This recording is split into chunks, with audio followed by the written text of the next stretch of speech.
Well, I don't want to be one of those comedians who pick on their husband. So I'm going to pick on my sister's husband instead.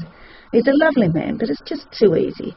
He was booking her a flight to come up and see our mother for Mother's Day. So he says to her before she goes to bed, where do you need to get off, in Brisbane? And she went, no, the Sunshine Coast. And he went, all right then. She went off to bed. He's rather a late stayer-upper or an early getter-upper, either one or the other. But anyway, he wakes her up a couple of times and asks, where is it again? She said, Sunshine Coast. Right. He said, okay, yep. So he wakes her up again and goes, I booked a really good flight, really cheap. And she says, oh, yeah, righto, good. And anyway, when she gets up later on after he's already gone off to work, he sees the printout that he's done from the computer, and he's booked a bargain, all right. It was less than $50. However, he's booked it to the Gold Coast.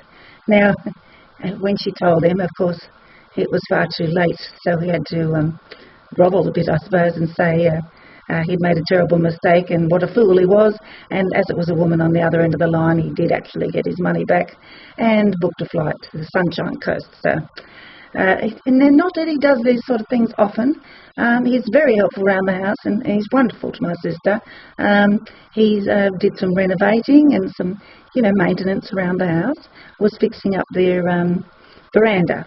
It had rotted and needed some pieces of timber replaced. So he was doing that and lent the ladder up there and was cutting down some joists that hold the floorboards for the veranda and working away there and actually cut the piece of wood that the ladder was standing on. So it came down like a ton of timber, not a ton of bricks. Fortunately, no one was hurt. But when they do things like that, it's just too easy to use them for a comedy routine. So I just couldn't help myself, could I?